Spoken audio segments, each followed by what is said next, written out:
Hola, ¿qué tal? Bienvenidos a Los Puntos a las IES, nuestro programa semanal en Diario de Cuba.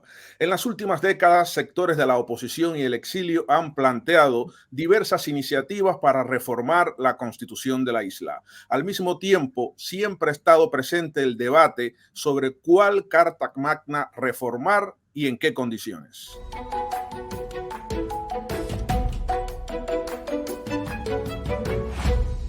Hoy vamos a abordar este tema con Roberto Veiga, director de Cuba Próxima, el Centro de Estudios sobre el Estado de Derecho, y con el abogado y activista Eloy Viera. Gracias por acompañarnos y ya comenzamos los puntos a las IES. Roberto Veiga, Cuba Próxima acaba de presentar un proyecto de reforma constitucional transitoria, así se llama. ¿Lo hacen porque creen que existe ahora mismo una oportunidad o simplemente como ejercicio jurídico e intelectual para el futuro? Bien, Cuba Próxima considera que Cuba necesita una nueva constitución, no una reforma constitucional. Una constitución nueva que provenga de un diálogo nacional, que concrete un nuevo pacto social y de ahí emane una nueva constitución de la República. Ello tendría que ocurrir en un eventual proceso de apertura, de transición, que evidentemente no parece que va a ocurrir, pero que pudiera ocurrir en cualquier momento.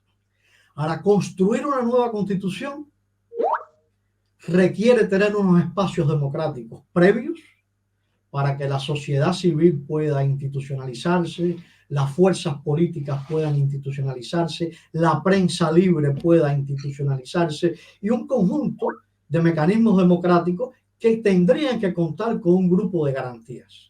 Y sobre eso es que se trata la reforma que planteamos nosotros, que pudiera ser a la actual ley constitucional o a otras que algunos abogan. El elemento de una reforma constitucional no es darnos un nuevo país, es desatar los nudos para construir ese nuevo país. Construir una nueva constitución requeriría, lo hemos estudiado, un periodo de 2 o 3 años y tiene que haber un marco democrático sin el cual no será posible ese nuevo texto constitucional. Y para facilitarlo es que hicimos ese modelo de reforma del actual texto. También pudo haber sido de la Constitución del 40, como prefieren algunos, etcétera. Pero no procura un proyecto de país, sino solo desatar los amarres a la democracia para que podamos construir el país que querramos. Eloy Viera, ¿qué opinas de este tipo de propuestas en general sobre cómo reformar la Constitución cubana? No, yo estoy completamente de acuerdo con Roberto. Yo creo que tiene que, o sea, para que el país, para que se construya un nuevo país con una nueva estructura, tiene que haber un periodo de transición, que sea el periodo que genere los sustratos para un debate, para una construcción futura, ya sea de una nueva constitución, de un nuevo orden de país, de lo que sea, pero tiene que haber un periodo transicional en el que se reconstituya el debate político y se reconstituyan también, sobre todo la sociedad civil, las fuerzas políticas, los múltiples partidos o protopartidos que hay en Cuba y que tendrán que asumir un nuevo rol con nuevas propuestas en ese periodo. A mí lo que me sigue pareciendo un poco contradictorio, y yo no comparto esa idea, y aunque Roberto lo ha explicado, que pudo haber sido la del 2019, pero pudo haber sido cualquiera, yo creo que la refundación de Cuba tiene que partir incluso de forma transicional de cualquier texto jurídico menos de la Constitución del 2019. Yo creo que partir incluso de forma transitoria con una reforma de la Constitución del 2019 para un proceso de transformación en Cuba es contradictorio con lo que yo no tengo elementos para demostrarlo numéricamente, pero que yo siento que será contrario al sentimiento mayoritario de rechazo del viejo orden que tendrá la mayoría de los cubanos, ¿no? Y construir la transición sobre la base de una constitución que muchos consideran ilegítima y que consideran la base del poder del viejo orden, a mí me parece cuando menos algo que será rechazado, pero ampliamente por muchísimos cubanos, y eso complejizará cualquier proceso de transición.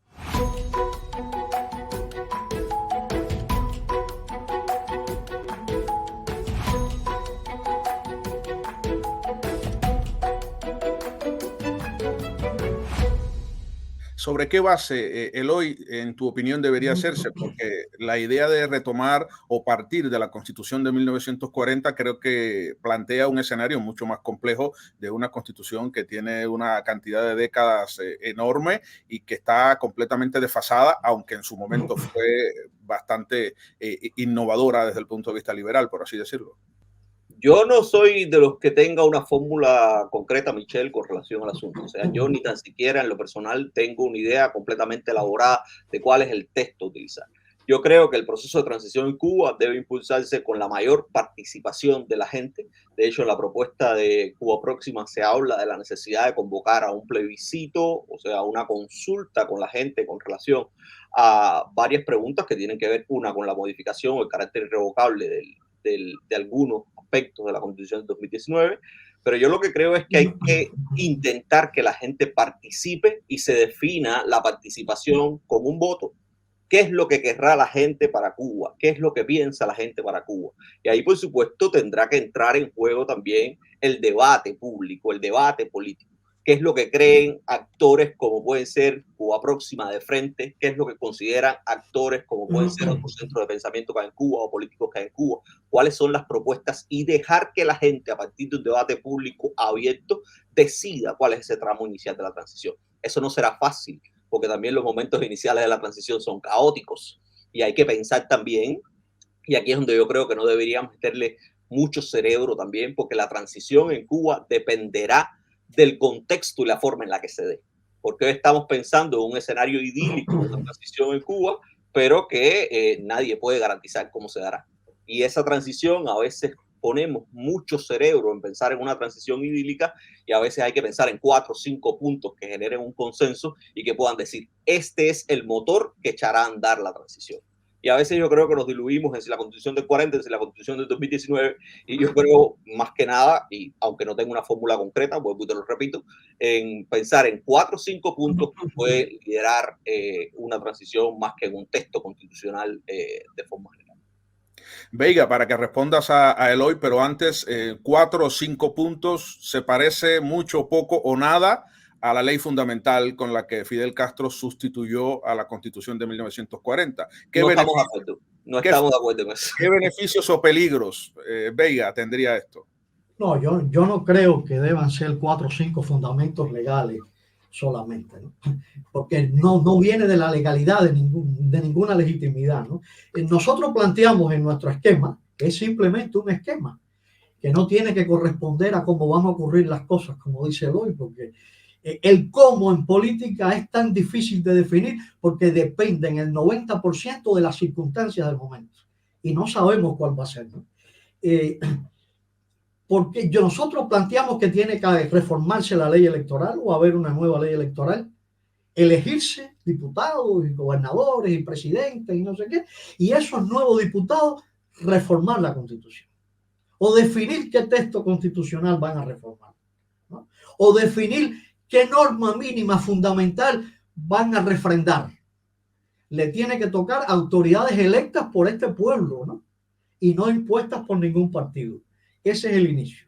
Luego teníamos que escoger entre una ley de cambio. Algunos juristas nos dijeron que eso no tenía mucho peso jurídico, hubiéramos preferido hacer eso. Nos íbamos a la del 40, como algunos quieren, una constitución que yo respeto mucho, pero que tiene un entramado, un país que intenta diseñar con unas características muy distintas a la nuestra. Había un peso del nacionalismo tremendo, o sea, llevaría un debate reformar y ajustar la Constitución del 40, lo cual pudiera ser muy bonito, pero complejo, ¿no? Entonces dijimos, bueno, como modelo de que el camino es posible, vamos a desatarle el totalitarismo a este texto, ¿no? Vamos a desatarle el autoritarismo y a lo mejor es un camino. Eloy, ¿querías decir algo? No, yo estoy, o sea, a mí me encanta hablar de prospectivamente los futuros de Cuba, porque yo creo que nadie tiene una solución definitiva para Cuba, absolutamente nadie. Y yo por lo que abogo siempre es porque la gente aporte ideas de cómo puede ser ese proceso. Y yo creo que espacios como este son mucho más necesarios y deberían ser mucho más asiduos en una esfera pública que está completamente corrompida, diría yo, por por posiciones que a veces se van a los extremos de una u otra posición. Yo decía que en el fondo el tema de la transición en Cuba más que nada está en el origen de la legitimidad de quienes tomen las decisiones con relación a desatar esos nudos de los que hablaba Vega. Y eso dependerá del cómo se produzca la transición, ¿no? Si es una transición que se produce desde abajo, impulsada por la gente, como muchos se lo imaginan, como mucha gente dice, un movimiento popular en las calles que transforme, como transformó, no sé, en Rumanía, la destrucción del totalitarismo, será una transición diferente. Y muy probablemente un proceso popular que emerja de ahí generará actores sociales que hoy no conocemos, que sean producto de ese mismo movimiento y que muy probablemente se nucleen en torno a un grupo que tendrá legitimidad diferida por haber participado en ese proceso popular para tomar las decisiones colectivamente o individualmente de forma, yo no sé la forma en la que se produciría la transición, para desatar esos nudos iniciales. O si la transición se produce desde dentro, que es un escenario que también es posible, que a mí no me gusta, pues tendrá una connotación diferente porque será otro grupo de gente sin legitimidad popular, sin legitimidad de origen, que única y exclusivamente forma parte de las estructuras, las que tomará las decisiones de cómo desatar eso.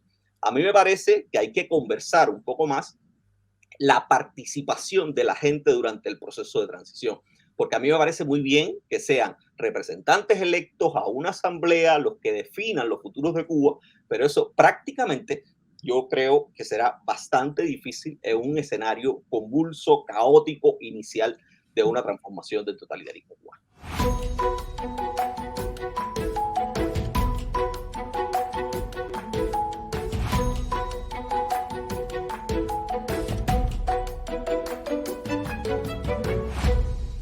Escuchemos ahora la opinión de Elena Larrinaga, presidenta del Partido Demócrata Cristiano de Cuba, sobre el cómo y el cuándo de una posible reforma constitucional en Cuba. No, yo creo que las condiciones en Cuba todavía no se han dado para hacer un cambio constitucional, pero hay que insistir en ello.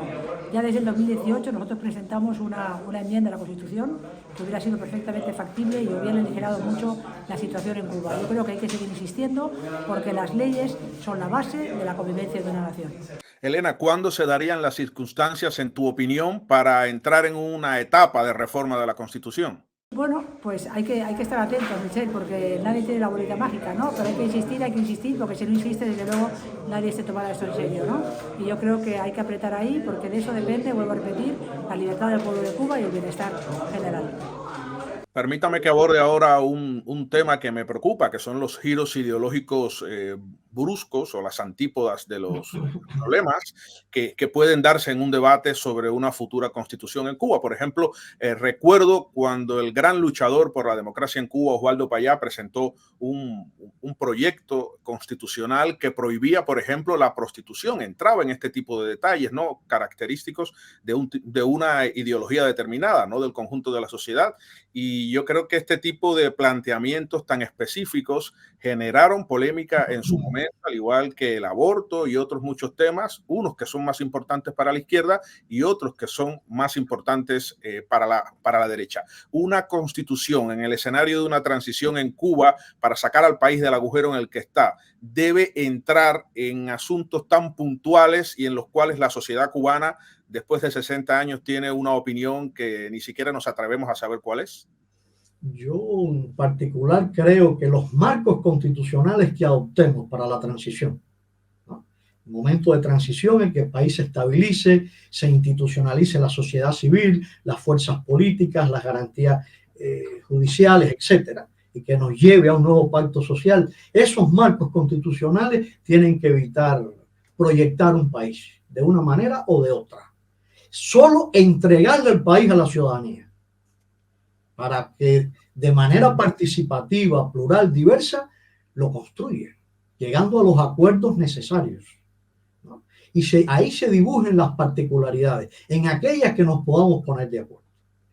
Insisto, los marcos constitucionales deben tener el propósito de devolver el país a los cubanos, para que los cubanos construyan el país, no construir ese país en esa constitución. Es un marco que nos desate y que nos dé la oportunidad de construir el país que queremos, ¿no? Y habrán propuestas y anhelos de una índole y de otra, y habrá que reglamentar los procedimientos de una asamblea constituyente para llegar a definir un nuevo texto, un nuevo país.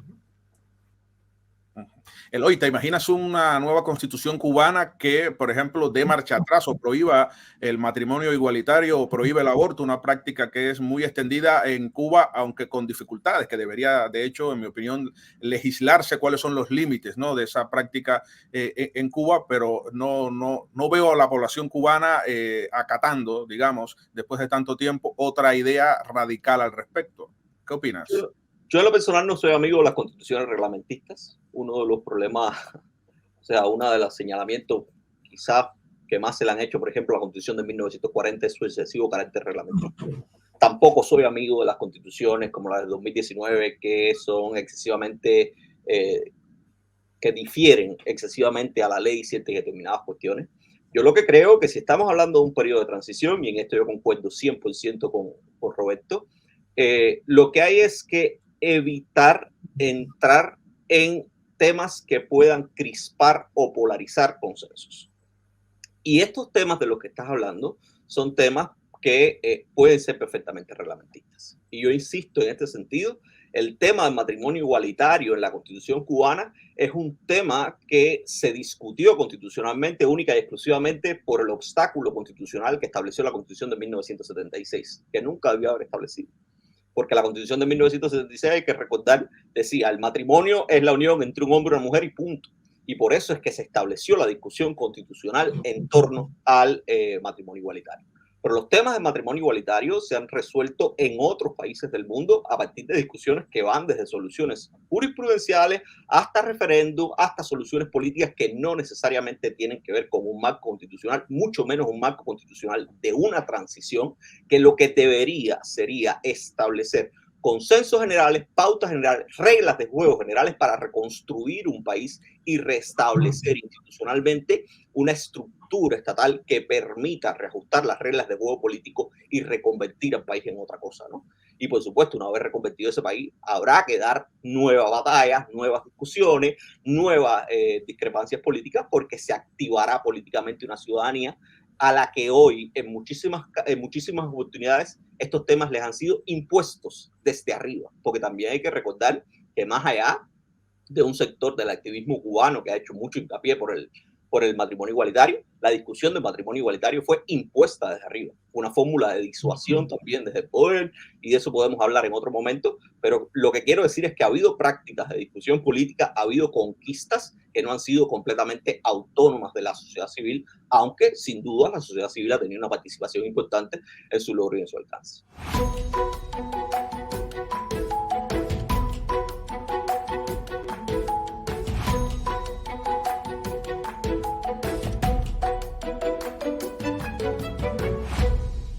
Vamos a ir terminando el debate.